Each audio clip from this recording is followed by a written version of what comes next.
Hello বন্ধুরা, অনেক দিন পর আবার আমি রান্নার ভিডিও নিয়ে এলাম। আমি নানা বিপদের মধ্যে আছি, এখনও বিপদ পুরোপুরি নির্মূল হয়নি। তাও একটা রান্নার ভিডিও তোমাদের দেখাই, যেহেতু কোনো ভিডিও এখন আর আমি আনি না, করার সময়ও পাই না। তা আজকে বানিয়েছিলাম গলদা চিংড়ি। তাও আবার গলদা চিংড়ির এমনি ঝোল করেছি, কোনো মালাইকারি করিনি।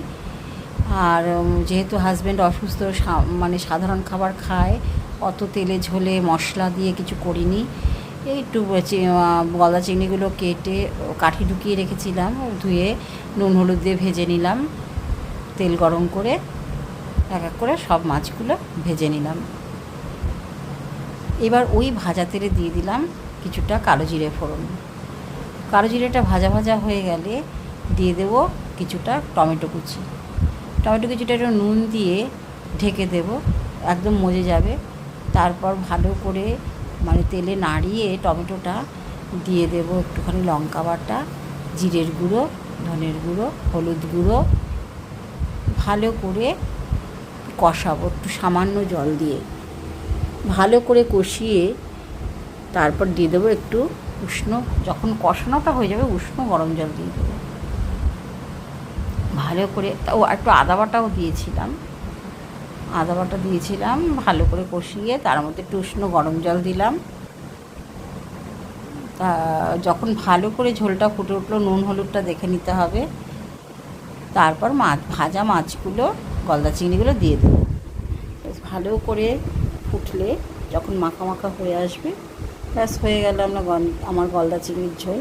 আর চিংড়ির একটা আলাদা সেন্ট আছে, ওতেই টেস্ট হয়ে যায়, ভালোই লাগে খেতে। বেশ গরম গরম ভাতে আমরা খেয়ে নিলাম গলদা চিংড়ির ঝোল। কোনো মালাইকারি করিনি, অতি সাধারণভাবেই মাছের ঝোলটা করেছি। জানি গলদা চিংড়ি এইভাবে কেউ করে না, কিন্তু আমার উপায় নেই, যেহেতু আমার ঘরে অসুস্থ, তাই আমাকে অতি সাধারণভাবে রান্না করতেই হবে। এখন প্রতিটা রান্নাই সাধারণভাবে করি, কোনো মশলা দিই না, ফোড়নে বিশেষ করে করি। আর কারণ শরীরটা তো আগে, তারপর রান্না বান্না খাওয়া দাওয়া। তা তোমাদের কেমন লাগলো এই রেসিপিটি জানাতে ভুলো না কিন্তু। আর অনেক দিন পর এসছি তো, পাশে থেকো, ভালো থেকো, তোমরাও সুস্থ থেকো, আনন্দে থেকো। আর হ্যাঁ, শুভ শ্যামা পূজার প্রীতি শুভেচ্ছা ভালোবাসা তোমাদের জন্য। তোমরা সবাই খুব আনন্দ করো, ভালো থেকো।